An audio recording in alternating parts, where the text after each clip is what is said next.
Evening. I'd like to call to order the City Council meeting of Monday, March 16, 2020. Please rise and join me in the Pledge of Allegiance. I pledge allegiance to the flag of the United States of America and to the republic for which it stands, one nation, under God, indivisible, with liberty and justice for all.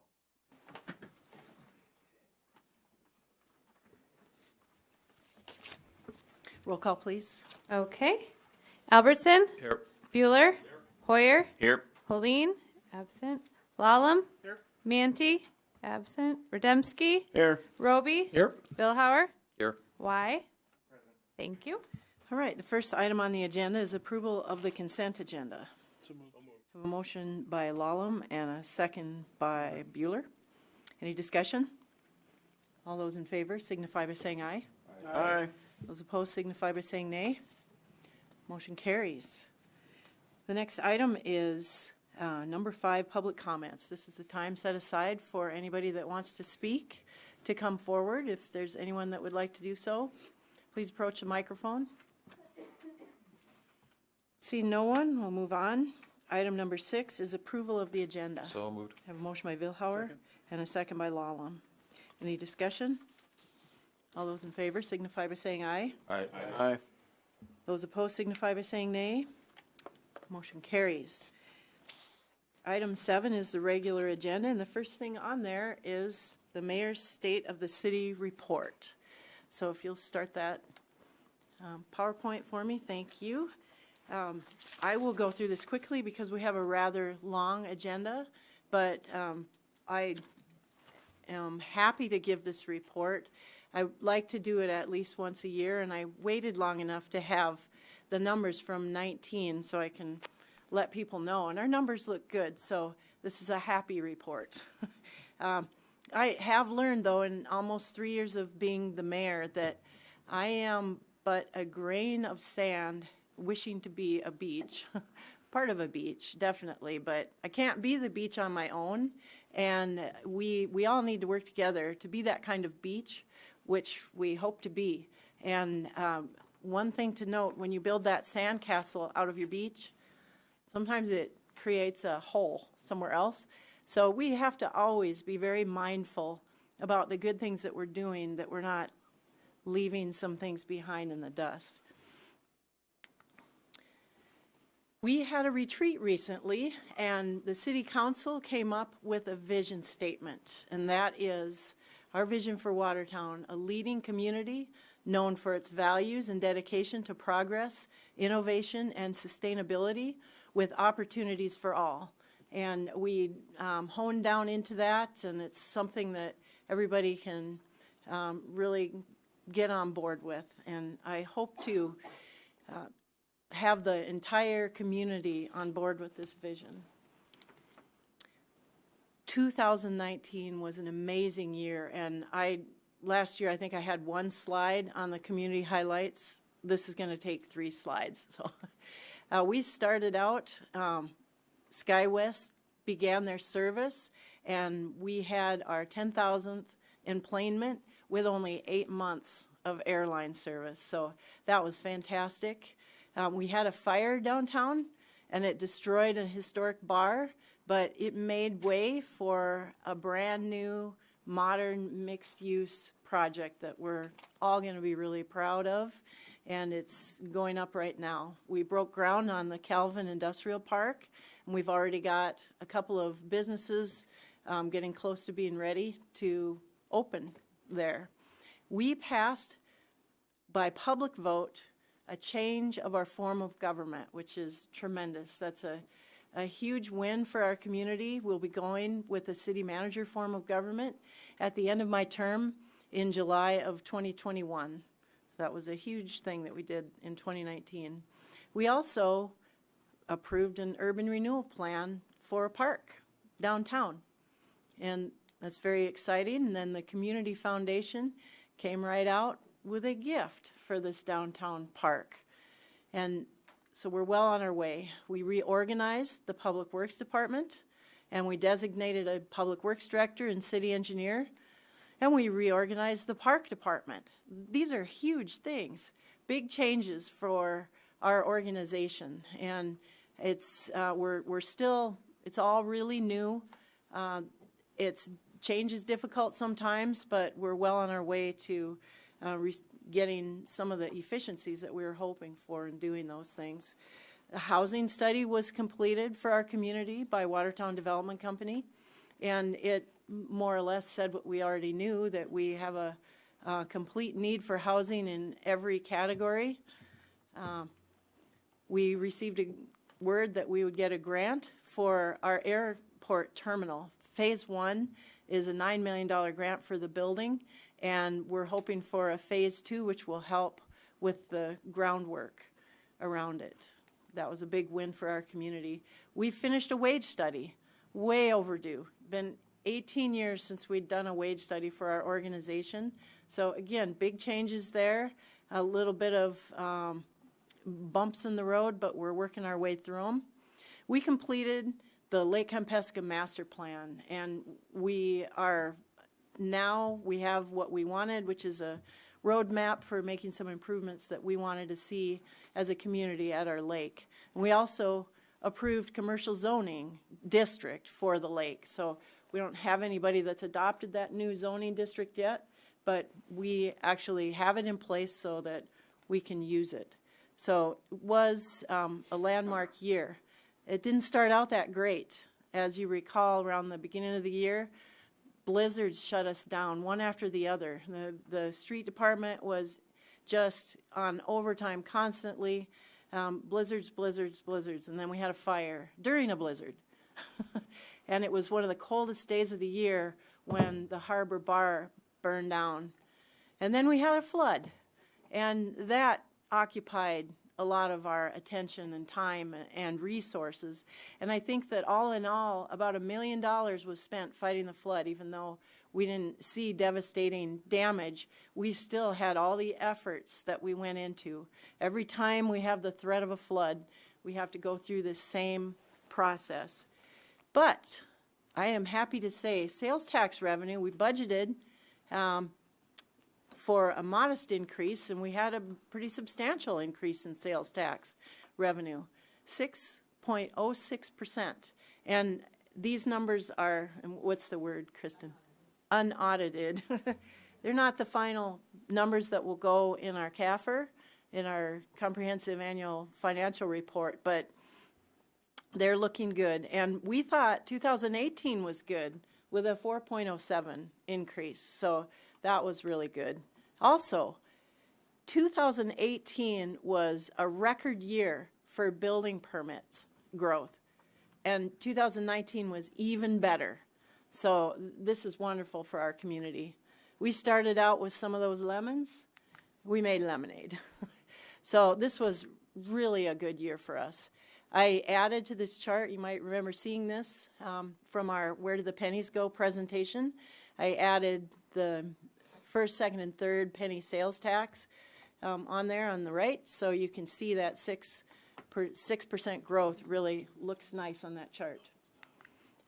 This is the building permit history report. In 2018, we were just tickled that we had such a good year, and it's really nice to see that 2019 stick right next to it, just a little bit taller.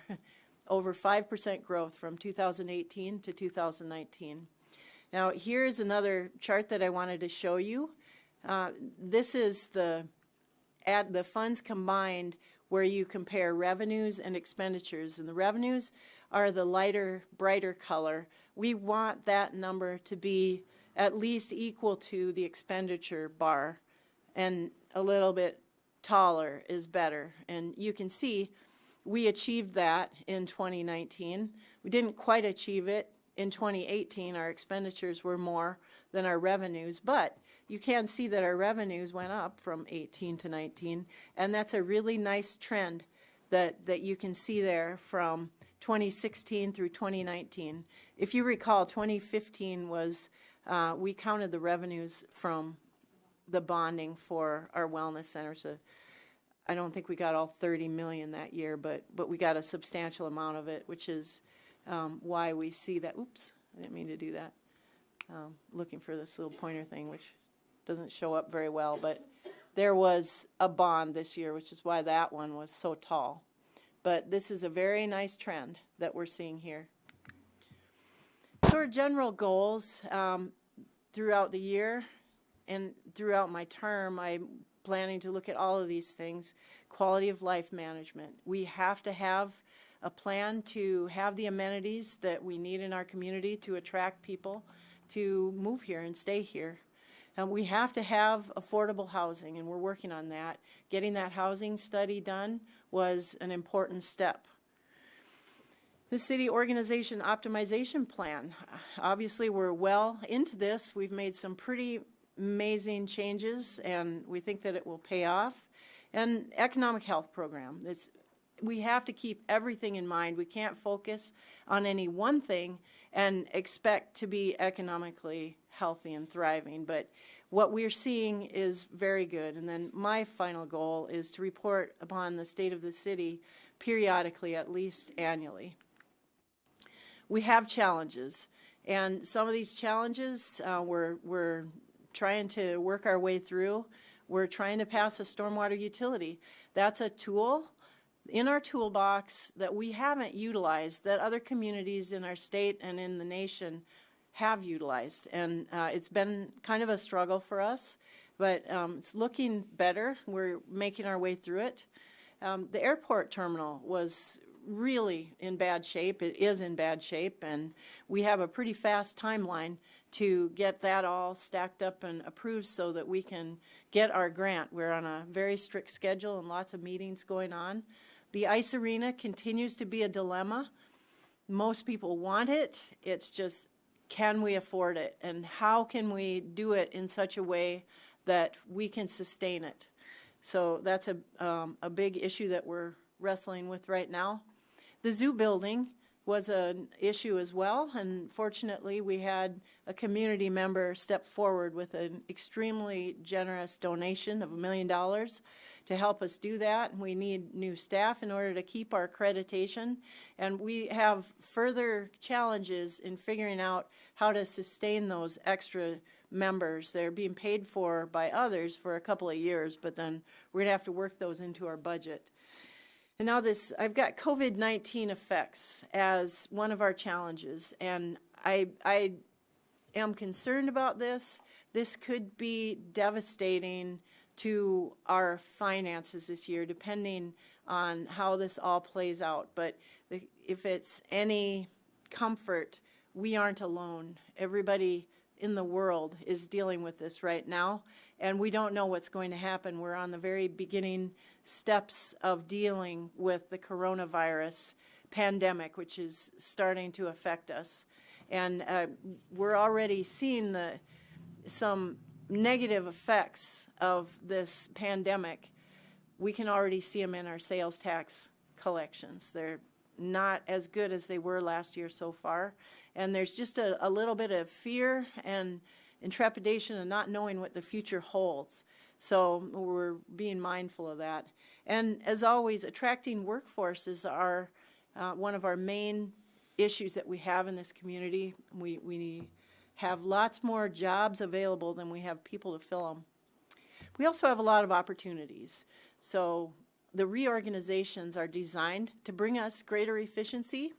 We're doing things at Lake Kempesca to try and make it more accessible for our community. And the downtown development is something that we've stated as a community. We did our H2020 vision plan. We want a revitalized downtown, and folks, we are getting that right now. And it's midstream, and it's just wonderful to see. A great opportunity for us, and lots of opportunities for commercial growth. So everything's great in that respect. So in summary, 2019 really was the year that Watertown turned the corner. We had lots of challenges. There was uncertainty. We started out with some bad things going on in our town, but we conquered some things that we wanted to. We passed city manager We're developing our downtown. We've got the Lake Master Plan. So 2020, this year, will be a year of preparation. We have to figure out how to hire the city manager and where to put them. We got to figure this ice arena plan out. We've got to get that airport terminal designed and bid out. We need to talk about flood control. Every year that we face a flood, this year is not different. We could have a flood this year. We're not out of the woods. It's a problem for our community, and we need to address it.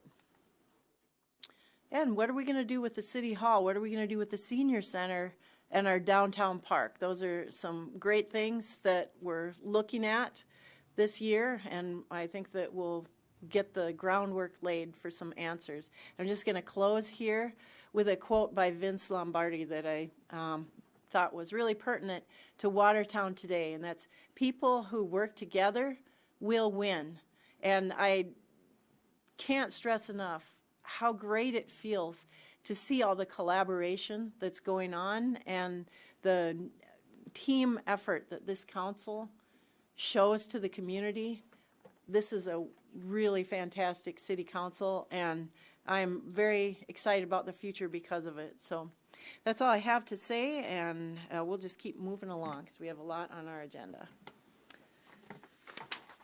The next item on the agenda is the Urban Renewal District 2019 Annual Report of Finances and Activities, and I don't think we need to take action. Is that correct? You'll take some action? Okay, we need some action. We have a motion by Lallam, second by Hoyer. And Kristen, will you please give us the report? Yes, thank you, Mayor.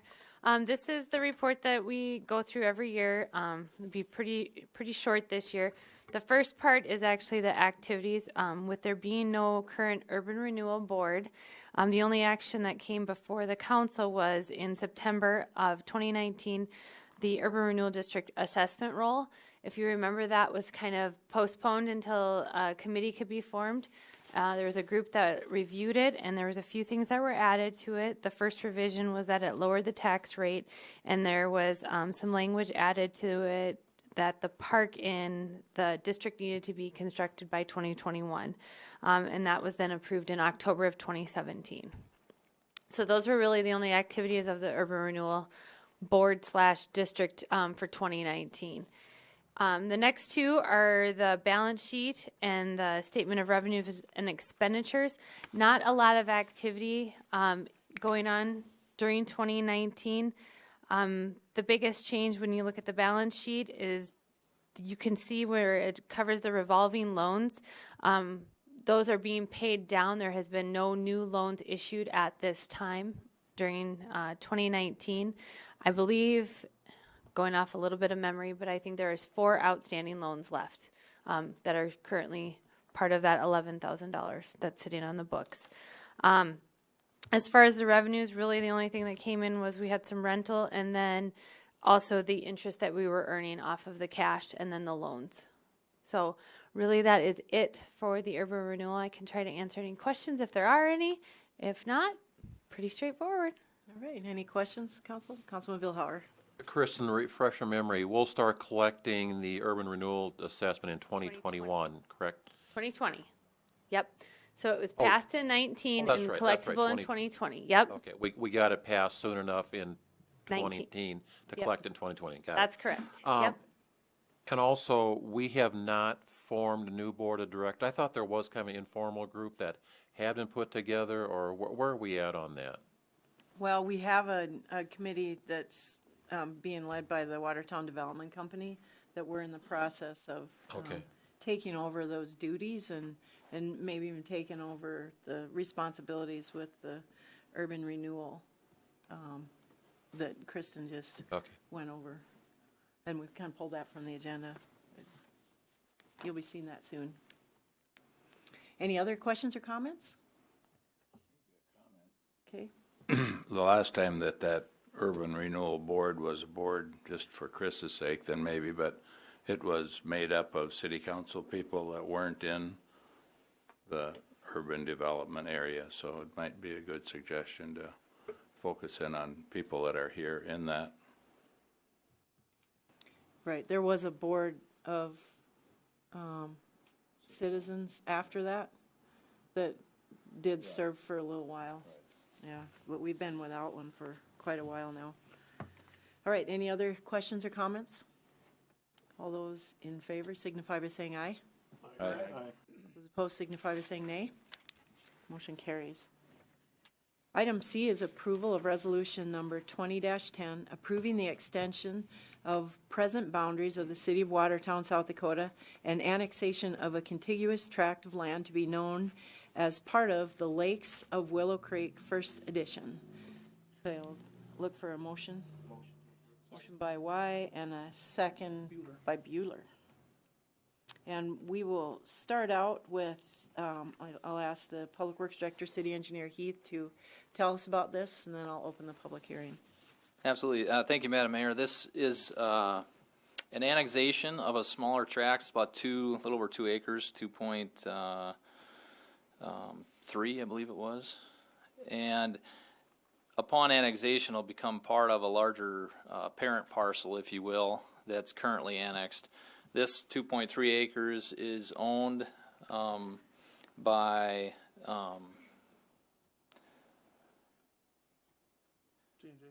yes, thank you. By J&J Land Sales. I wanted to make sure I didn't use their other contracting name. J&J Land Sales, LLC, is the owner of this land, and they have petitioned to annex this in relation to some development activity that they hope to pursue with not only this parcel, but the other larger parent parcel as well. If this annexation is approved, once it is, there's a subsequent zoning action here tonight as well, and then a rezone for the larger parent property in addition to that. We'd be glad to help answer any questions. All right, Mitchell, could you pull the map up so we can see that piece? There we go. Okay, I'm going to go ahead and open the public hearing and see if anyone is here to speak about this issue. You don't want to speak about it, Randy? Or you do? I was just going to note too, with the next resolutions and the ordinances, there was just a slight error in the legal description. So they'll actually be amended resolutions. And if, Mitch, if you want to do this screen mode, then I can just point it out to you guys. It's a minor change, but we caught it in time, so then we don't have to do an affidavit.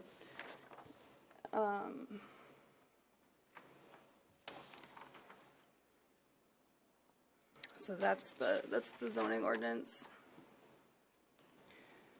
It's going to zoom in. Have faith. Have faith. Okay, so you'll see there on all of these, just the legal description, instead of saying northwest, it should have been northeast. So it's minor, but Makes a difference. yes. Thank you. That was Brandy Hanton, urban planner. Anything else, Brandy? Nope, not yet, just unless you guys have any other questions. Okay. Is there anyone else that would like to speak about this? If so, please come forward. You can come forward and speak into the microphone and state your name for the record, please. And I own that where it's white right here by Willow Creek. You said that was 2.3 acres? The part to be annexed is just the hatched area. Where's It's that at? Right there where the arrow is. Oh, Moving. right there. Oh, okay.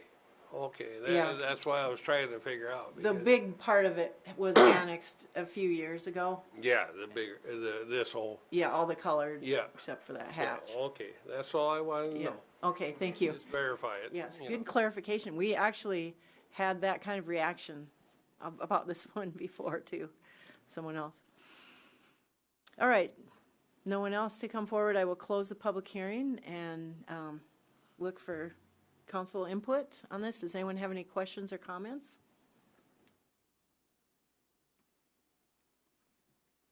None, all right. Oh, Councilman Vilhauer. How does this jibe or tie in with our comprehensive land use plan that we're going to be acting on here in the very near future? I mean, does it dovetail with that, or? Do you want to answer that, Heath, or? Yeah, and actually I could defer to Brandy, our urban planner, as far as the details of the comp plan. If you could speak more to that, Brandy, please. Yep.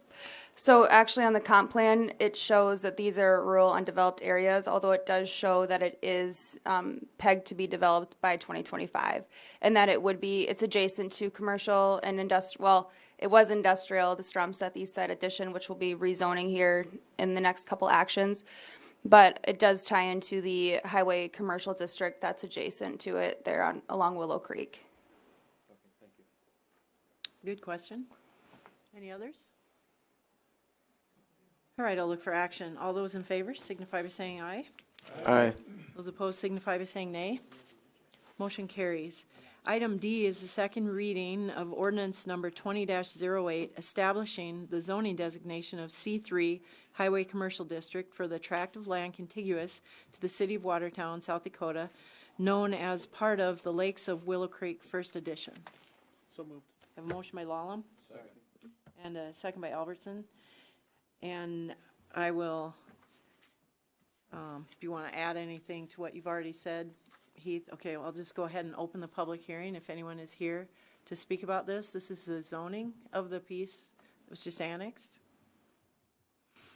See none, I'll close the public hearing and look for council discussion. Does anybody have any questions or comments? All right, seeing none, we'll take action. All those in favor signify by saying aye. Aye. Those opposed signify by saying nay. Motion carries.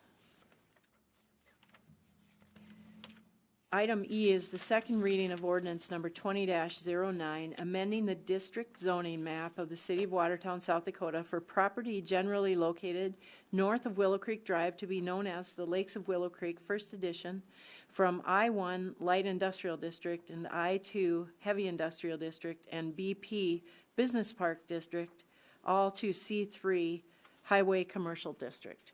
So this is the full bigger part that was annexed a few years ago. Second reading of rezoning those areas.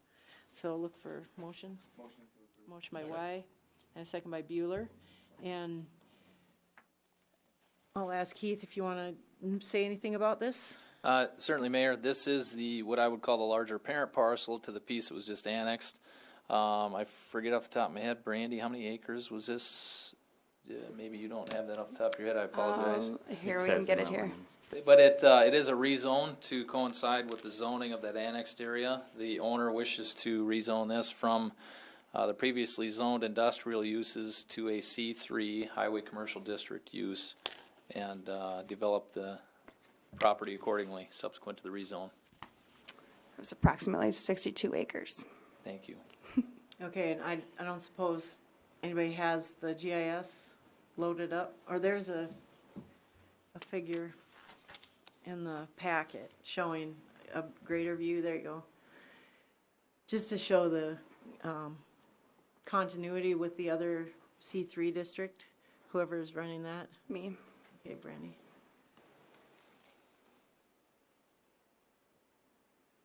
So that looks bad because the Well, the hatching there is the that hatch- Gateway you can turn Overlake that District. Gateway off if Yep. you can. There you go. So C3 is the red, and this area will all be red now. That's brown and purple from business park and industrial to commercial. All right. Did I open the public hearing? I can't remember. No. I have not. Okay, I will open the public hearing and see if anyone would like to come forward and talk about this. If so, do so now. See no one, I will close the public hearing and entertain council questions or comments. Are there any? Councilman Hoyer. We kind of talked about it last time, and I'm fine with this going to C3, as I accidentally smacked the mic. It's good to see it going to something. It hasn't been used in its current zoning. I would just say, as we go ahead with this, and as it develops, let's make sure we're doing our due diligence, since this is kind of on our eastern part of the town with a lot of moisture over there. So just making sure that as this develops, we're doing all the right steps, so that we're not coming back and trying to fix things that should have been right the first time. There's a lot of fill that's going to need to go in over there. There's a lot of land development that's going to need to happen to make this usable. So let's just make sure we do our due diligence as we go ahead with this and make it into something worth having within city limits. Thank you. Any other comments or questions? All right, then I'll look for action. All those in favor signify by saying aye. Aye. Those opposed signify by saying nay. Motion carries. Item F is the first reading of ordinance number 20-10, a zoning district amendment to Title 21 of the revised ordinances of the City of Watertown, creating Chapter 21.29 CE-L Lake Commercial District and amending Chapter 21.05 Establishment of Districts, Chapter 2110 Summary of District Regulations, and Chapter 2190 Definitions of the revised ordinances of the City of Watertown. Now, there's no action required here, but Heath, will you please explain what's going on? Absolutely, Mayor. All those sections that you just mentioned in the subject title are the related sections that need to be amended in order to adopt and incorporate a new commercial lake zoning district. We've labeled this a CL district. This is something that's been in the works now for quite some time here. Now, in the recent past, it came about late last year where we actually formed a subcommittee to develop an ordinance to establish appropriate locations around Lake Kempeska and Lake Pelican that are conducive to lake commercial activity and to permit development of service or retail centers complementary to the lake, recreation, and living adjacent to the lakes in our community. The Planning Commission recommended approval to the council unanimously in a vote 7-0 at their March 5th, 2020 meeting to adopt this new lake commercial zoning district. And Brandy Hanton, our urban planner, helped do a lot of the legwork, the research, and drafting of this ordinance. And again, it's been vetted through that subcommittee and subsequently the Planning Commission. We'd be glad to help answer any questions, provide any details to the council. All right, this is just a first reading, but I want to point out that the R1C got left off of the list of districts on 21.0501. Oh, okay. Just want to squeak that back in there. Any questions, Council? Councilman Vilhauer. First of all, I want to commend you, Brandy, and the Planning Commission. I know there are other staff involved on this, so this has been a long time coming, so it's nice to see it get to this point. One question I do have, and in watching the Planning Commission meeting, I want to make sure people understand. Explain that, how does an area now become zoned commercial lake? I mean, I think there's some confusion that automatically, if your property is in those boundaries, your zoning designation is going to get changed. So walk us through that a little bit, if you wouldn't mind. Yes, Councilman Vilhauer. So to that point, the ordinance created a region, if you will, around each lake, an area of land around each lake that was defined by a diagram in the ordinance. And as you indicated, just because you're in that area doesn't mean that you're now become commercial lake zoning district. What that means is that's the area where this zoning district could apply to if that landowner so choose to apply to rezone their property. So there's a lot of residential around the lake. If somebody were to want to rezone that and it were applicable for that property that they've bought or owned for some time and they want to rezone it to commercial lake, they would go through the formal rezoning process that's initiated at the Planning Commission level. And so that boundary shouldn't be confused with an established zoning district. It's just an area that this district can be applied to because it's adjacent to the lakes. Thank you. Any other questions? Councilman Lallam? Heath, on this one, we have a quarter mile on there. How was that dictated? That's a good question. I'll let Brandy discuss that a little bit more in detail on the criteria that were used. I know that there's a couple different activities around the lake that we wanted to consider, that the committee wanted to consider. One is immediately adjacent to the lake. You have lake shore property, and there's property as you get further out that are maybe even across some of the main streets that surround the lake. And but Brandy, if you could touch on that dimension and how we settled on that.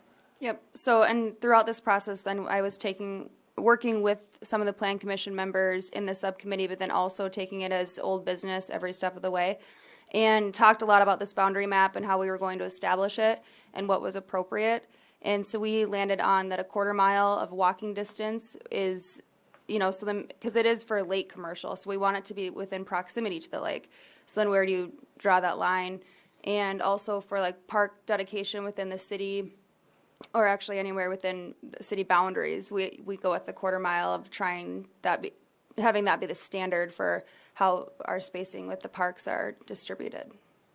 So on your quarter mile there, I mean, we isn't some of that county land? Like Yeah. this- Yeah, so then, and that's where too, we got into that where it would have to be obviously annexed and zoned, but it would be still within the proximity where it would be appropriate if it were approved to be within city limits. So if they didn't annex it in and they stayed in the county, how do we dictate that? We don't. We don't? Mm-mm. Okay. Because it's, This looks is just farther. where it would be appropriate, and it's assuming that you're in the city if you're asking for this zone. This isn't appropriate to county areas. Is that from the edge of the lake, or is it from like South Lake Drive? Where do we get that quarter mile from? So I took it from the adjacent right-of-ways. From So the that- right of ways? Yep. Okay. So then you have your shore properties and then everything that would be on the opposite side of the right-of-ways then, that were already established. Okay. Councilman Bueller? Thank you, Mayor. Brandy, did we have any discussion with the county, with our joint jurisdiction efforts, as far as, are they privy to this whole plan, and they're okay with this? Yeah. Okay. Yep. With Todd being on the Plan Commission, and then also Luke was part of the subcommittee discussions and everything, so. And that was having this boundary map with some of the properties that are still within the county included on it. We discussed that to see if it was appropriate, and we landed on that it was, because otherwise every time a property is annexed and zoned, that we would potentially have to amend this to accommodate for that, so just to have it shown. Councilman Billhauer? Just a comment, again, in watching the proceedings, and if you read through some of the details of the zoning change or ordinance, there is an awful lot of consideration given to protecting current homeowners that, in R1 district, for example. I know there were concerns about height, about impervious areas, about setbacks, et cetera. An awful lot of time was spent making sure that adjoining landowners were being protected by what we're bringing forth here, was my observation. Yes, yeah, very much so. By not only just allow to have the availability of having redevelopment or the vacant property around the lakes, that there would be a lake commercial district that would be readily available and that wasn't intrusive to the existing residential neighborhoods, is why this was really important to accommodate those design standards. Thank you for acknowledging that, Councilman Billhauer. Councilman Hoyer?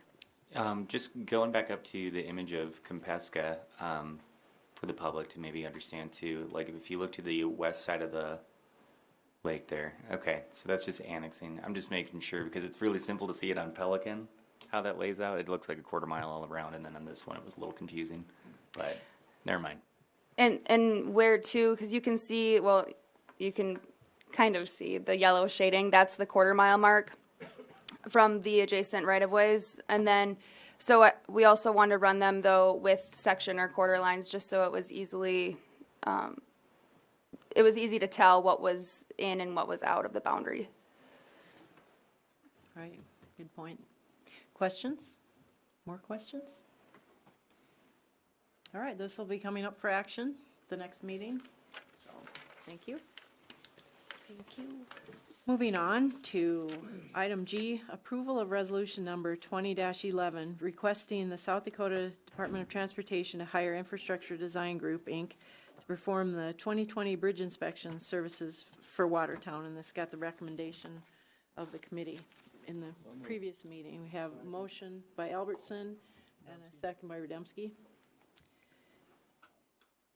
And I will ask Heath to just recap that, please. Yes, I apologize, Mayor. We intended to have this on the consent agenda because of the discussion in the Public Works Committee. But generally what this is our annual bridge inspection services that are funded in part through the Federal Highway Administration, who has a nationwide bridge inspection program, and they channel that money down through each state's departments of transportation.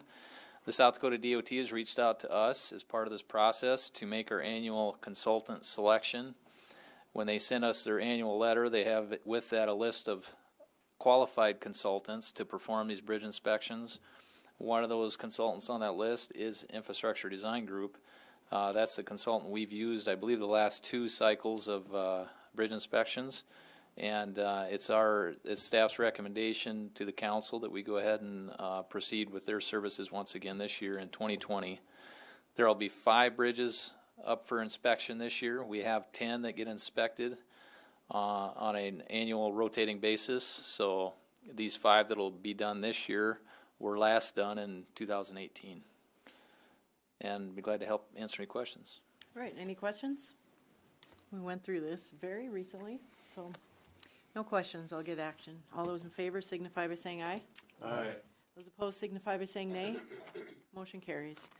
Item H is approval of resolution number 20-12, adopting the 2020 engineering design standards for the city of Watertown, providing the technical design criteria required for certain infrastructure improvements being constructed within the city. And this was just discussed. I'm going to add in there that we modify table 8.1 with the note that driveways must leave at least 20 feet of continuous curb as a one change that we would just get adopted right now. On a per lot basis, correct, Yes, Mayor? yes. And so I'll look for, I'll move to adopt. thank you. We have a motion by Vilhauer and a second by Lallam. And Heath, you want to just do a little recap here on this? Had a pretty lengthy discussion in the committee Yes, meeting. absolutely, Mayor. Thank you. For those that missed it, we did have a riveting discussion. It was almost an hour long, I believe, in the Public Works Committee meeting here just ahead of this one. And a very short synopsis of that is that the city engineering staff have been working off of a draft document of engineering design standards for the last several years. We've also been applying common engineering practices to review plans for development. While these measures have helped to ensure the use of proper design criteria for public infrastructure, that process is not quite as efficient as it could be as of having our own adopted engineering design standards. So that's what this task that has been put on the engineering staff have brought forward to the council here tonight. We've been working on this draft quite extensively through a couple different city engineers, a couple assistants, and I just commend all the staff and effort that's gone into this, particularly in the recent past, to get a final draft ahead in front of this council. And to hit this message home, I just want to state that the adoption of these design standards will help bring guidance, consistency, efficiency, and longevity to how we design and construct our public infrastructure throughout Watertown. And all those benefits don't happen just for the developer. They don't happen just for the contractor that builds these things. They don't happen just for the developer's engineer. They don't happen just for the city. All those benefits really happen for all those parties involved in that design process for development within Watertown. So I'm really anxious to see these adopted.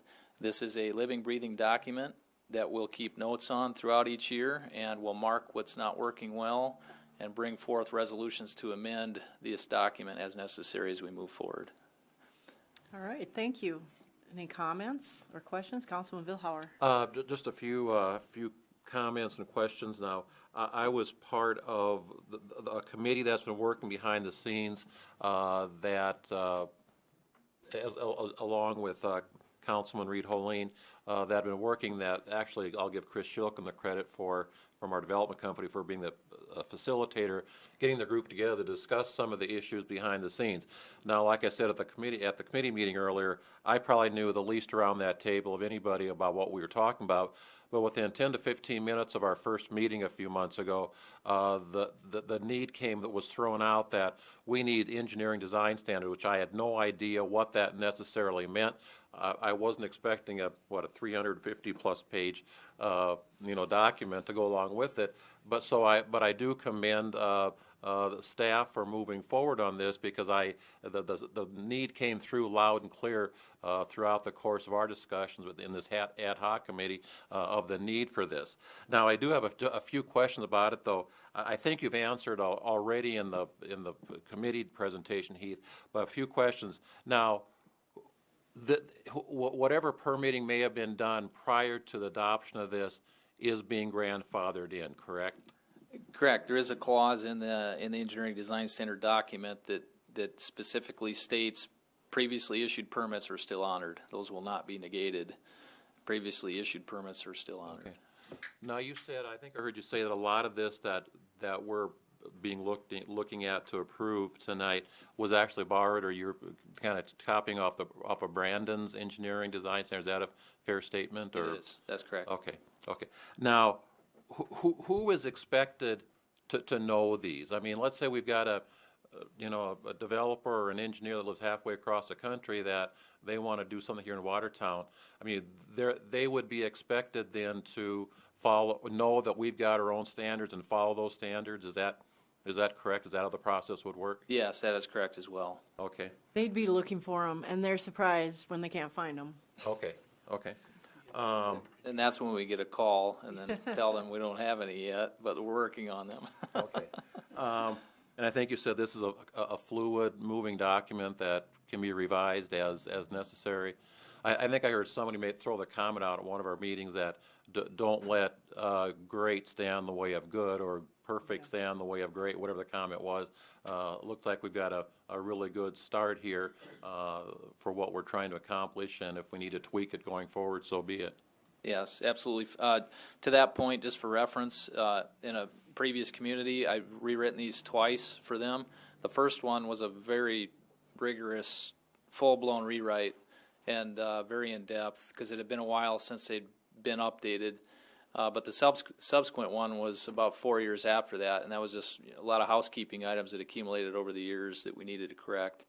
But once a community has these established, and we get the dust knocked off of them the first couple years into them, and we get a real solid document, I would recommend every 4 to 5 years we just take a fresh look at them and maybe do an update. Sometimes technologies change, sometimes the testing specifications or material specifications change over those years, where we have to reference new updated materials and methods and things like that. So I think that's a good common practice to start down the road on. Right. Any other comments? Councilman Lallam?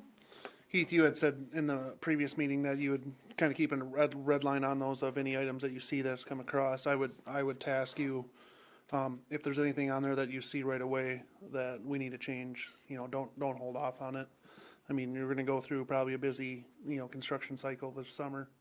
Let's make sure that we look at those right away, and if we need to make changes, let's do it versus waiting, years to review the whole process. Yeah, absolutely.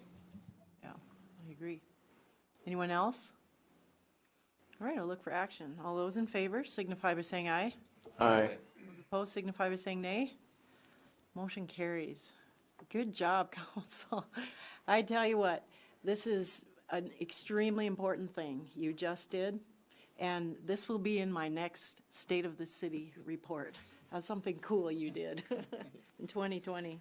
Well, I don't think we can take a whole lot of credit for it, because I really commend the staff for what they did in bringing it before us. All right, item H. That was H. Item I is approval of resolution number 20-13, providing for standing human resources policies related to the 2019 classification and compensation study. Have a motion by Lallam.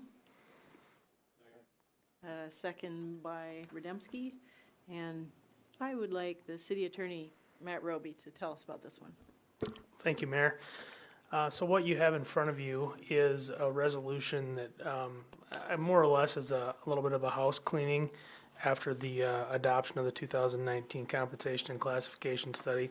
The first bullet point there provides for the 2% lump sum payment to any non-union employees that don't otherwise receive a 2% increase from 19 to 20. That was in 2 of the 3 union contracts and was discussed with the council, but didn't manage to make it into the salary resolution. So that's just a cleanup item. The second policy, try to summarize this as briefly as I can, but basically what it will allow is if the city is required to hire somebody based on market conditions at a wage that's higher than a current employee in a position that's similar for which the qualifications are similar, it would allow that employee, the current employee, to basically talk to their department head and HR and then eventually the mayor and or city manager to determine if that current employee's salary should increase to the newly hired employee's starting salary. If there's any questions on that, let me know. And the last prong here was also something that was discussed in the wage study process, where essentially we have 15 steps in each grade, and this policy will explain what will happen to somebody that reaches the 15th step of their grade or exceeds the top of the pay range. I think I'll leave it at that. I'll let you ask any questions you might have. Any questions? Crickets. One more thing I would add is the last piece at the bottom there does mention that the last 2 policies there will eventually be coming forward in a package of changes to the personnel policy related to the wage study to update the language in there to reflect the changes. And so this is kind of a stopgap until that more comprehensive package of changes can come forward, because a couple of things are going to be happening in the interim. So. Right. Does that spark any questions? Seen? Oh, okay. Councilman Hoyer. I don't have a question. I'll just mention, though, like, if you look at some of the other organizations in town, healthcare being one of them, they do a similar policy with their top pay grade, where it's dependent on basically cost of living increases. So this is not outside the scope of what's commonly done. Yeah. Thank you. Anything else? All right. All those in favor signify by saying aye. Aye. Those opposed signify by saying nay. Motion carries. Item J is authorization for the mayor to sign the certification by local official of the Public Housing Authority's PHA plans consistency with the consolidated plan or state consolidated plan and certifying the categorical exclusion of an environmental review for their project. That's a mouthful. Who wants to? I have a motion by Roby and a second by Lallam. And who wants to talk about this? I didn't write it down. Heath, you want to? Yeah, absolutely, Mayor. So the City Engineering Office received this documentation. I believe we have a representative from Watertown Housing Authority here this evening, too, that can come and speak to this as well. I'll just give a brief synopsis and hand it off. But in a nutshell, we need a local authority to sign off on the categorical exclusion for the environmental review of their project in order for them to receive their funding. And if I could pass it on, and Watertown Housing Authority can describe in a little more detail. Hi, I'm Mary Goldaddy. I'm the Executive Director at the Housing Authority. We've always had to do, it's an environmental review. We do them every 5 years with our capital fund plan. We've had multiple agencies through the years sign off on them, brought it in and didn't think much about it, and here I am tonight. Basically, they're making sure that we're not doing any damage to the environment when we're using our capital fund money. We're not building, we're not demolishing, we're not doing anything out of the ordinary other than what they have an appendix that goes with this, which I think I left with Marcy, of all of the things that we can do with capital fund money that doesn't require an environmental review, such as replacing windows, shingling, things like that we use it for. Basically, we're maintaining the 85 units that we have scattered. We have the 60-unit high-rise and then the 25 family units scattered throughout town that we use this money for on a yearly basis to maintain them. And for the council's information, I did review the application documents and did confirm that the work they're doing is categorically exempt from an environmental assessment, just as they note on their application paperwork. I think this was just a formality of the city engineer not necessarily having authority to sign off as a local official without checking it off with the council. So that's why it's before you this evening. All right, thank you. Any questions? Councilman Billhauer? Do we have a council liaison with the Housing Authority? Josh. Yes, we do. Okay, It's Josh. okay, answer that question. Kristen, the Housing Authority, that gets folded into the CAFR, correct, every year? And I do know, or correct me if I'm mistaken, in the last few years, you do have an independent audit done by a local CPA firm, correct? We are required, yes. Okay. Any other questions? All right, Yes, that thick. all those in favor signify by saying aye. Aye. Those opposed signify by saying nay. Motion carries. Thank you Thank for you. coming, Mary. Thank you. Item K is authorization for the mayor to sign a professional service agreement with Norby Golf Course Design, Inc. for the design and bidding documents for the replacement of blue number 1, number 2, and red number 8 greens, and the landscape design for the clubhouse campus in the amount of $22,200. And this came with recommendation of the park board. This came through the golf committee of the Golf board, committee. which approved by the park board. Okay, we have a motion. We have a motion by Rademski. Second by Y. And we have Park Director Terry Kelly here, so take it away, Terry. Yeah, this is just step one of a budgeted project. This has been in our long-term capital improvement now for, I believe, 4 years. It came to the year of doing it in fiscal year 2020. We have $200,000 with an $83,000 carryover to do the replacement of the last three, what we refer to as push-up greens, which are blue 1, blue 2, and red 8. So this is just simply for the design process and get the bid documents ready. So we are asking for an authorization to the mayor to enter into that agreement. All right, any questions? Councilman Roby? Terry, we've done several of the greens. Are these like the last three that haven't been This done? is it, Don. This is the last three. We did yellow 9 plus red 1 about 3 years ago, and probably approximately 6-7 years ago we did the balance of the other ones. So this would be it. Thank goodness. Councilman Bueller? Hey, Terry, question also. Of those greens, I know we had some that were improperly installed. Are those a part of those? These are not. These are the original push-ups. We do have issues with the mix. The green mix is what they refer to it as. After the base coat, what basically the top 12 inches of the mix plus the topsoil plus what they chose for the turf. They are not part of it.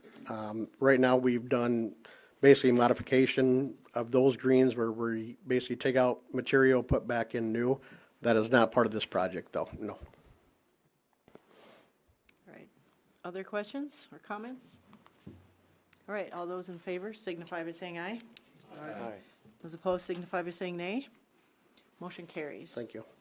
Item L is approval of memorandum of understanding with the Lake Area Zoological Society related to funding for the animal care building project. A motion by Billhauer. And a second by Albertson. And Terry's here. You want to tell us about this one, please? Now, what this is obviously, as the mayor alluded to, interstate the city address, we did receive the $1 million donation. This simply assures the city that those funds are there when we go to the bid process. So more of kind of a paper trail to ensure we do not open bids and do not have the funds necessary to complete the project. All right, thank you. Any questions? Councilman Billhauer. It's my understanding that with what's happened in the stock market since let it be known that we were going to get the $1 million, that was converted to cash, or so we're pretty well getting our full $1 million, not 2/3 or No, half of it. we will. I can give you an accurate update on Okay. that. We did take the stocks and cash them in for $994,000. Okay. We did go ahead and do a 3-month CD at a minimum guarantee of 1%, which will guarantee that we do get at least to the $1 million guarantee. Okay, Excellent. Thank you. Good to hear that. Anyone else? Mayor? Yes. I'll just add one more piece there that the Zoological Society was emphasizing that they wanted as part of this memorandum of understanding, that the city is agreeing that after we receive the funds, that we agree that the remainder of the project is our responsibility. Financially, don't come asking for more money. Okay. Any other comments? All those in, Councilman Albertson. Terry, you did say that you have the other money available for the finishing of that project. We do. In a separate line item, the one thing that's not part of the base bid or the design services was the walkway roadways, which would be the sidewalks coming up to it, the maintenance trail. But we did budget those within a separate line item called walkway roadway. We have $20,000 of that. Typically, obviously, we don't know what the 2021 budget, if that'll be approved, but that would be our anticipation is take that out of those funds. All right. Anything else? All those in favor signify by saying aye. Aye. Those opposed signify by saying nay. Motion carries. Item M, thanks Terry, is approval of the funding and service agreement with the Glacial Lakes Humane Society related to animal control activities. Motion to approve. Motion by Lallam. And a second by Hoyer. Matt, will you please tell us about this? Yes, Mayor, thank you. I'm not sure if the council recalls, but during the budgeting process last year, it was decided that the Humane Society really serves more of a service function for us rather than being simply a nonprofit to which we give money. And so the line item for our contribution to the Humane Society is now under the animal control budget. And so what we did then is create this agreement to kind of substantiate what we're paying them for, and it basically outlines what they're already doing for us, and as well as calls for that payment, that annual payment. Now, it does say $32,000, but there's also a clause that says that they're required to come forward every year as part of the budget process to explain their funding needs and that sort of thing. The one other piece that drives this agreement is that under our ordinance, when if I lose my dog and I go pick it up at the Humane Society, I have to pay a fee. Now, as it is right now, the city is entitled to that fee, and so the Humane Society was collecting the fee and then turning it over to the city on a periodic basis. It amounted to, and AC Toomey can maybe back me up, $1,700 or $1,800 a year, $1,300 a year roughly. And so rather than go through the process of collecting that fee from them, this agreement calls for them to be able to keep that fee as an additional source of some funds in exchange for them agreeing to let us know when those owners come and pick those dogs up so that we can, or cats, so that we can consider issuing a dog at large, running at large ticket.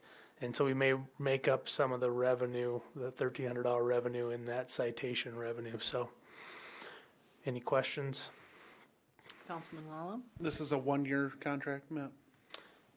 It's a continuing contract that's terminated, that can be terminated at any time, and the funding, the dollar amount is to be determined every year when they come forward and ask for funding. So will this be one of those that I mean, obviously it says 2020, but it'll be, next year it'll be on a consent agenda, or if the dollar amount hasn't changed, or we just, every year we're gonna make the same vote? Or is it not one that we get voted on year by year? It would not need to be voted on year to year. It can just remain in perpetuity as those dollars are updated every year, or it can be terminated at any time. We could make it a 3-year agreement, so it's considered every year. If you choose, you can amend the motion to include that. No, I don't think so. I just wanted to see if we were gonna be doing this every year or not. I mean, if we're not, I'm fine with that. I mean, if they gotta come to us for a budget item anyway. Right, so the discussion will occur every year in the budget process. This'll just have the contract as to what that entails. Right. If they come forward, they may come forward in a few years and say, what you're calling for in here, we can no longer do, or something like that. I think right now, the current leadership over there, things have been going very well. And so that's always subject to change, of course, but. Okay. Other comments or questions? All right, all those in favor signify by saying aye. Aye. Those opposed signify by saying nay. Motion carries. Item N is approval of resolution number 20-14, approving the South Dakota Local Infrastructure Improvement Program grant application and designating the mayor to execute documents and act on its behalf. Motion by Lallam and a second by Bueller. And I will ask the Public Works Director, City Engineer Heath Von Eyck to answer this or tell us about it. Absolutely. Thank you, Mayor. This is related to some work that Terex has performed. If you recall back last August of 2019, we approved an application for the Governor's Office of Economic Development Local Infrastructure Improvement Grant on behalf of Terex. We were the local agency that functions as a pass-through for that grant for Terex. Terex agreed in that application process to establish and construct a regional detention pond for their facility, and it would help benefit some of the surrounding lots in that industrial park area adjacent to them. That construction has now since been completed, and this is the next step in order for Terex to receive their funds. We need to execute this resolution, which pretty much acknowledges the city's agreement to go into the Local Infrastructure Improvement Program grant agreement.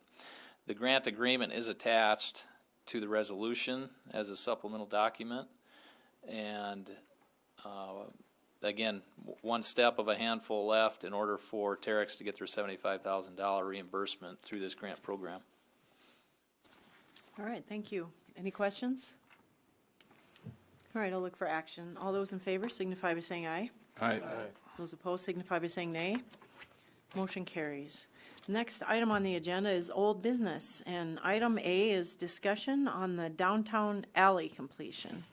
And Councilman Albertson, do you want to talk about this? Thanks, Mayor. 8 years ago, we talked about, when we were on, several of us that were on the city council that were, or not on the city council at that time, but on the Urban Renewal Board, we talked about what to do with the downtown. We were asked to maybe rejuvenate the Urban Renewal Board because it is maybe just kind of there, but I don't know what was really happening. So we did that. In the conversation of the Urban Renewal Board, we talked at length about what do we do? We've got a downtown that has lots of open places. What's causing it? What can we do to help with it? And we decided that the biggest thing that we should do is talk to the municipal utilities and talk to the city about the potential of burying the lines, the overhead wires that were hanging in lots of alleys, and also fixing alleys and redoing the alleys and then fixing parking lots, because we had a lot of them that just had been neglected over the years. And so that was suggested. At that point in time, the finance officer recommended that we put X number of dollars into the budget every year to start doing this process. And the process got started. There were lots of alleys that got fixed. There were lots of lines that got buried, and it really made a huge difference to this downtown area, I think. Now, lots of other things are going on downtown, and it has become apparent to me and maybe others that we have 3 areas of alley that have not had the wires buried, the electrical wires and so on have not been buried, as well as finishing the 3 alleys that are in this urban renewal development spot. And we're still putting the money aside. I'm not sure what Heath, if it's Heath that has say as to what gets done with that alley renovation money, but there are 3 left. And we had a meeting the other day with the gravel committee that's talking about downtown, but also talked about the city itself, that there are several there are several gravel roads that have not been finished at this point in time in town. And what do you do about it? At this point in time, after 8 years, I would recommend to the city council that we look at these 3 alleys, and if the people want them done, I would say that to finish what we had suggested 8 years ago, and which got done at a rapid rate, and it looks great. Our downtown in lots of areas really looks great. We're still not done with downtown. We still have the potential for our new ice rinks, and that will be in the same area as these alleys. And it's just one of the things I think that is going to make us even more proud again about our downtown area that a lot of us have wanted to have happen for years, and we're just a little bit away from finishing that up. And so my hope is that we can finish those projects and then talk about the rest of the city and what's going to happen with the gravel roads in the city.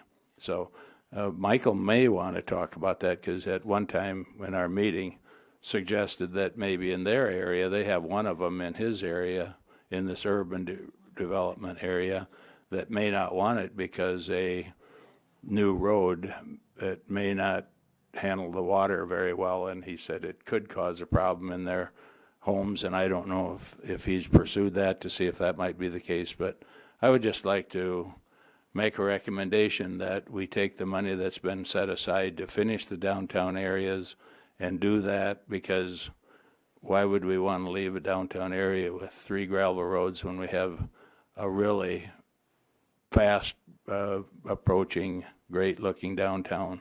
So I rest for right now.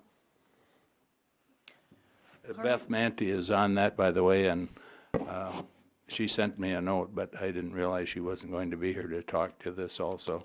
And I've talked to Randy Tepper and John Solom, who are the other two. Both would come to a meeting if there's some question about the discussions and so on. One of the things that's been talked about is that there weren't notes taken at that point in time, and I can tell you that the 4 of us talked at length, as well as Shelley Ebers, who was a finance officer.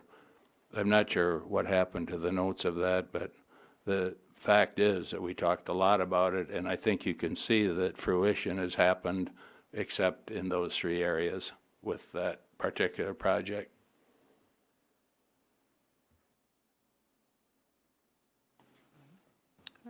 Anybody want to comment? Councilman Hoyer? Sure. If we decide, because there is a line item for this, this does get budgeted every year. There's a lot up in the air right now with everything that's going on. We don't know exactly how our local economy, how our national economy are going to be affected by things. I know we budget for it right now, and if we do move ahead, it should be moved ahead as a movement more so of public safety than anything. There's a lot of these alleys we put in, we redid these roads, and a lot of them were appropriate just because those roads were so deteriorated that they were hazards. I mean, we still have more in town that are going to need it too in the downtown because they're getting redone anyway. The one that was behind the Palace, we have the one behind the new Lofts building that's going to need to be redone.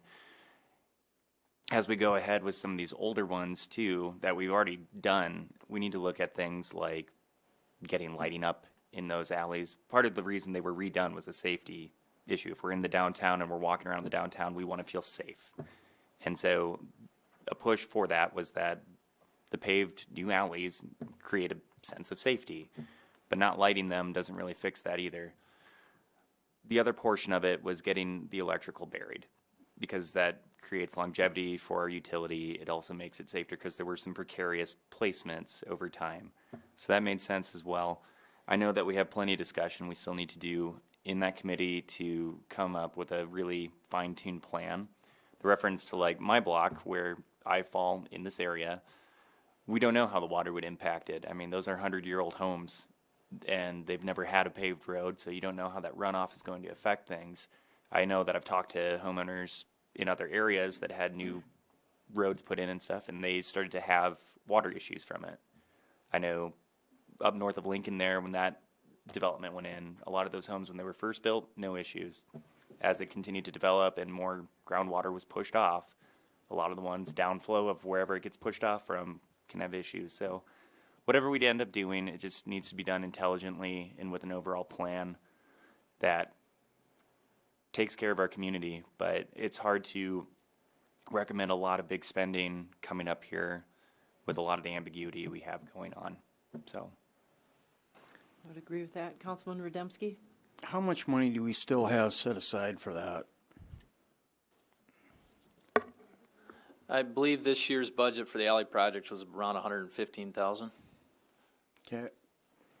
I would also, like to say with those 3 alleys that aren't done yet, I think it's also, we want to keep a consistency downtown, with the other alleys that have been done. They look great, once again, and they've benefited the city with the utilities and so forth and the safety and the lighting, and I just think that we want to stay with the same consistency of what we put down with the other alleys and parking lots in town. I would mention, we have an outstanding obligation to rebuild the alley by the lofts that we didn't budget for, aside from the money that's annually set aside to do an alley, and that project could use the entire budget.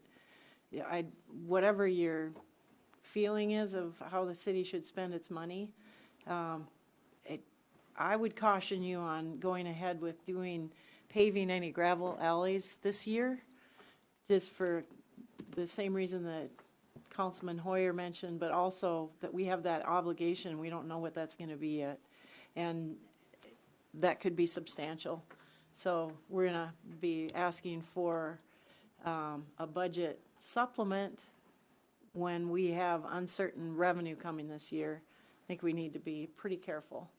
And, if you want to do it next year, see how this year plays out with the conditions that we have going on now. People are being asked to stay home, not go to restaurants, and that's what generates our revenue for the city. So we have expenses budgeted, and we have revenue anticipated to cover those expenses. And there's a very good chance that 2020's revenues will fall short of the projections because they were done before we knew this whole COVID thing was going to happen. Councilman Hoyer? I'd just tack on to that. I mean, sometimes Watertown's history of being really fiscally conservative has been kind of frustrating, but it's also something that has kept us really fiscally strong over the years. Mm-hmm. And so just going ahead intelligently with this, kind of watching it, might be the thing to do, especially if we have an obligation that we need to fulfill. I'm not saying that we shouldn't pave the downtown alleys and get them up to modernization, but I agree that this is something we can still do. It's just going to take time. And with a lot of uncertainty, we just got to be patient with the process. And if we've been budgeting for it, just continue to do it piece by piece. Eventually it'll get done. Right. I don't think we want to bite off any new projects this year at all. I think that there's a very real chance that we're going to fall short. So just be cautious about it. If you want to take an action for the future projects that this be considered, that'd be fine. Councilman Albertson? I think that was my purpose tonight, is to remind people that we have these alleys that didn't get done. We're continuing to work on our downtown, and should it take place this year, I'm not necessarily saying should take place this year, but I am saying that if we don't do it in the next year or two, it will get another kick down the can plan that I just think when you drive by there, you say, well, it isn't in too bad a shape. Well, it still is what's changing our downtown. So I think if we can bring it up again, I'll bring it up again as we go on. Okay. Thank Madam you. Mayor? Yes. If I may, just add to the discussion to help the council in their considerations. We do have, I don't have an exact number, at least 2, I think maybe 3, maybe 4 paved alleys that are still on the docket to be repaved. They're in the downtown area. Some of those we mentioned, like the ones next to the Palace Apartments. Of course, we don't want to repave those alleys knowing that there's potential construction and development that'll be occurring there. So those have been put on hold, along with the one next to County Fair. That one's been put on hold as well to wait and see what the downtown park development brings. We don't want to, again, disrupt a new alley with development. So there are a handful of currently paved alleys that our annual alley fund could continue to be put towards. I think the determination that staff would like to see is we've got this defined urban renewal district boundary. How many more alleys do you want us to do? Are we doing all of them in this boundary? Are we only doing the ones that are paved? Or is it some hybrid combination of that? Right. We have put on hold through discussions with the mayor, we have put on hold the intended alley for this year in anticipation to potentially spend this money on the Lofts alley because those are commitments that we made, and this would be an applicable line item in the budget ready to go to put towards those loft alleys. And so we've put the design on the other alley for this year on hold and potentially focusing on using it on the Lofts alley improvements. Right. I would want to know from the council if you are wanting to put the money toward alleys downtown regardless of whether they're commercial areas or residential areas, because a lot of the areas in that urban renewal boundary are residential right now. Do they get a priority too?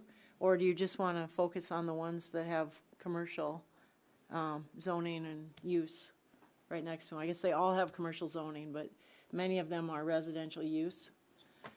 And some of them are entirely commercial. So does that matter to you? Those are things that we'd want addressed if you were to take an action to give the staff a better understanding. All right, anything more on that? I would like to report on the parking committee that met recently. There was a committee made up of a couple of council members, the Ward C council members Mantee and Hoyer, along with the street superintendent Rob Bainan, the assistant police chief Tim Toomey, and the city attorney Matt Roby and I. And we met and discussed downtown parking lots. And we concluded that parking of vehicles in the public parking lots for periods longer than 72 hours creates hazards, nuisance, decreased aesthetic, and extra expense for the city. And so that's a problem. We're considering, to fix that problem, proposing a time limit on parking in public parking lots to prevent storage of unused vehicles, to assist with the difficulty in sweeping and plowing snow, and to work on that reduction of available space for legitimate uses of the lots, and cut down on the extra effort of staff to keep the lots clean and safe. So there's no action yet, but I just wanted to inform people that we're looking at this, and the group will continue to meet to determine if we need to change the ordinance, which we think we do. Bring that before the council. We need some signs downtown. We need to work on some maps so people know where they can park. And we need to basically do a public information outreach. We thought the time limit should apply to all public parking lots, not just the ones downtown. And we'd like input from the public on this. And so if people have an opinion on this, they should reach out to their council member or to me, and we'll try to get some information on what the people think about this before bringing it back for a formal council action. But because we're talking about an ordinance change, there will be a public hearing. Mayor? Yes. Just to clarify, when you say public parking lots, what are we saying as far as on-street parking? Or we're not touching? We're not touching that Okay. at this time. That would be a different consideration. Okay. But yes, I mean, we're anticipating having a problem with all the people that want to be downtown and can't find a place to park. And I want that problem. And I'm glad to have that problem to fix. Means that our downtown is hopping. I do have some new business. Oh, yes, another old business. Real quickly, Heath, Cherry Creek, any movement? Thank you, Councilman Roby. Still in the process coordinating with the developer to the north. Thank you. That's the movement. Thank you. Is there any other old business? Mayor, Sorry. Yeah, I'm going to talk about that. Councilman Billhauer? You alluded to this, I think, at the last meetings, Mayor, and you also did in your State of the City address. About putting together an RFP for looking for recruiters for a city manager. I understand that's got to be a little more cumbersome or time-consuming than you thought. I mean, is that something that will be moving forward very soon Oh, yes. now? Or? I cried for help. The city attorney will be helping. Okay. Thank you. All right. Is there any other old business? Councilman Albertson? Any update on the ice arenas?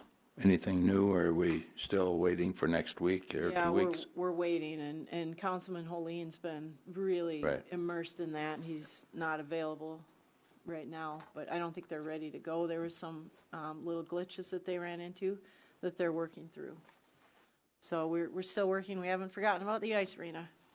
Still working on that. Any other old business? Okay, I have some new business. The Community Transit of Watertown and Sisseton has asked for a letter of support to be written by me, which I will do. We do support the community transit. They're in our budget. And the letter would go to the federal government, I believe. They need to have a written confirmation that we do support their efforts and that we do believe there is a need for what they're requesting assistance on, which is a proposed future expansion of the transportation service, specifically in the city of Watertown.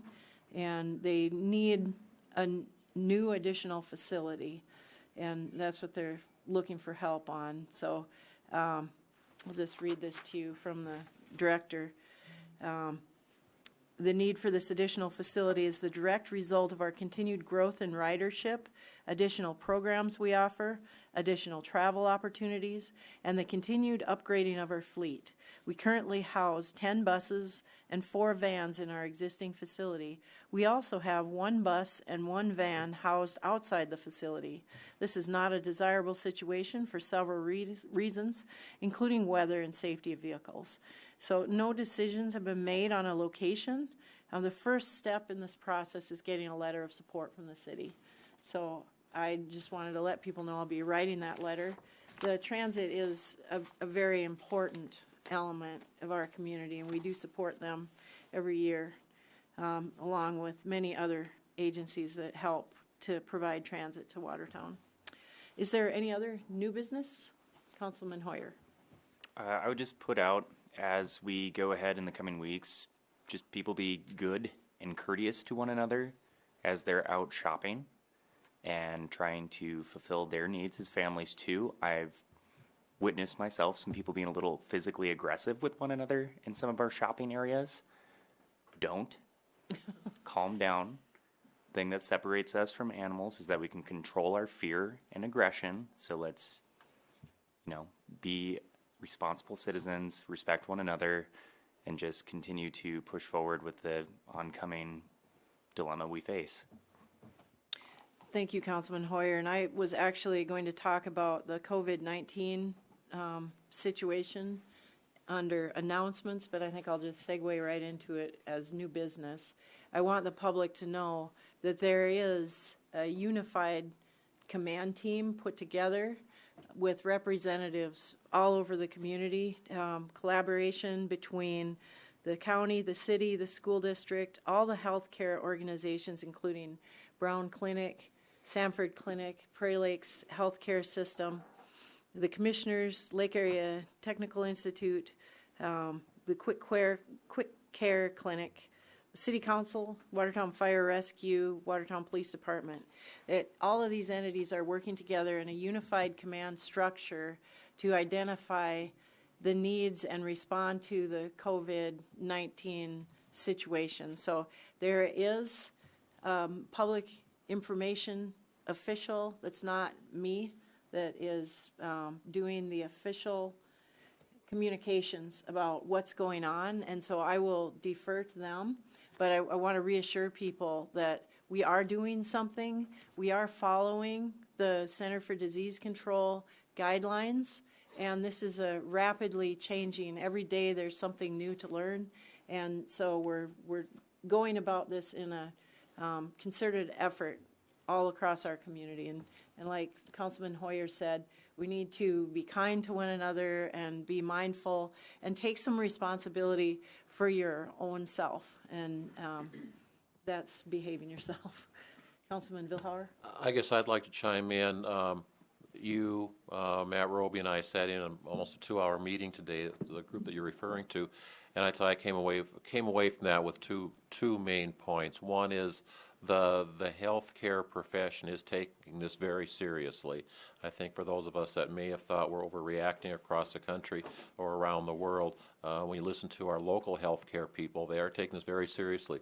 But secondly, again, to your point, Michael, that let's not get hysterical over it. Let's be rational about it. We're trying to do the best we can, or we're getting the message out as far as what's going on. So let's be reasonable about this, people, and not get hysterical over it. Right, and the COVID-19 pandemic that we're experiencing right now will have an impact financially on our community, and it's going to have an impact emotionally on a lot of people in this community, and we want to handle it in the best way possible. So that's our goal. And when it comes to the city organization and what we do, we will be bouncing all of our actions off of this larger group and acting in conformance with the Center for Disease Control guidelines. And so that's why we're doing the things that we're doing. So anybody else want to say anything about that? Okay, thank you. And then on a little bit more pleasant note, I have a couple of fun things to talk about. First of all, I received notification from the Government Finance Officers Association that a certificate of achievement for excellence in financial reporting for the 2018 Comprehensive Annual Financial Report will be given to the City of Watertown Finance Office, led by our Finance Officer, Kristen Bobzine. And this is a remarkable achievement, so congratulations, Kristen. Oh, how many years? Over 30 years. And that not everybody gets that. It's pretty exclusive, so that's a big deal, and we're very proud of that. I would also like to say that Watertown has advanced in the Strongest Town contest. We were thrilled to have made the Sweet 16, and we were matched up, and we won our first match. Now we're in the Elite 8, and it's open for voting until Thursday at noon. If you Google Strongest Town Contest, look for Watertown and vote for us. A strong town means a town which exercises sustainable economic growth and development practices, which we do, and we have a long history of that. It's why we are a strong town. It's the reason I entered us in this contest, and I think we've got a really good chance of getting this title. So I hope you'll all vote. You will have to make a username and password using an email address to prevent people from voting too much. But you can vote every day, and this will last for a few days now until Thursday at noon it closes.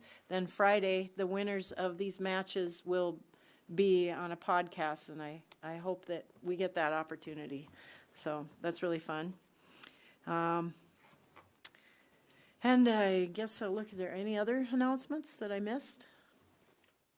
Heath? Mayor, if I may, and speaking with the wastewater superintendent and talking about sustainability, we've seen a dramatic spike in the flows to the wastewater treatment plant. They presumably, of course, are related directly to sump pump discharges. Here about a week and a half, 2 weeks ago, for those that have seasonal sumps that shut off during the couple of dead of the winter months, I know mine personally kicked on about 2 weeks ago when Mike brought me these numbers, and I'm assuming mine's not the only one that kicked back on for the spring thaw. And long story short is the flows at the plant went from 3.2 million gallons per day up to 5.2 million gallons per day. And so the wastewater superintendent and myself are working on setting a definitive date to have the sump discharges go back outside and out of the sanitary sewer system. 2 million gallons a day of clean water, which we are pumping through our pumps and putting through our treatment process at expense to the public. If a 2 million gallon tank is a big water tank, that's a lot of water every day. Councilman To Roby? that point, can you quantify that dollar-wise so it kind of hits home with all of us? You kind of put me on the spot there, Councilman Roby. That's a tough one. Mike maybe could. I couldn't off the top of my head. Yes. Oh, it is. You're almost doubling the daily flow rate, not quite, but you went from 3.2 to 5.2. That's a substantial increase. And like the mayor indicated, it's for clean groundwater that's getting pumped to the sanitary sewer system. Yep. So we'll have more to follow up on that. I just wanted to give an announcement. We also gave a heads up last week at the flood preparation meeting, the public open house meeting, that we'd be bumping that April 15th date up a good few weeks here, the way it looks. Right. And folks, we are not out of the woods when it comes to the threat of flooding. We still have a threat of flooding, even though we've had a good melt, because the groundwater table is so very high and the streams are already flowing full. So we'll continue to monitor that. There's yet another incident command team looking at that, keeping tabs. So if there are no other announcements, we do need to. Oh, sorry. I skipped liaison member reports. Do we have any? Councilman Vilhauer. Just a quick update, if I'm understanding, because I've reported on this before, I know I did the last meeting, the utility and the REA battle out in Pierre. As I understand it, that passed the House pretty handily, but it died in the Senate. So as I understand it, that's a dead issue for this year, which for us is good, and hopefully it will continue to be that way going forward. So I see you nodding your head, Matt. Do I understand that correctly? So, okay. It got killed in the Senate committee. 6-0, I think, was the vote, and I don't think it was 6-0. I think there was a couple of no votes. oh, was there? No votes on the tabling motion to move Okay, it to the okay. 41st day, but I think it was 6-2 maybe. Okay, Something okay. like that. Yeah. I think there's a decent chance that the fight's not over yet, but for this year it might be. Yeah. All right. Any other liaison member reports? Now, I will say that we need to go into executive session pursuant to SDCL 1-25-2 to discuss and consult with legal counsel on contractual and personnel matters. And we do not expect to take any action when we come out. Is there a motion? Motion. Motion by Lallam and a second by Bueller. Any discussion? All those in favor signify by saying aye. Those opposed signify by saying nay. Motion carries.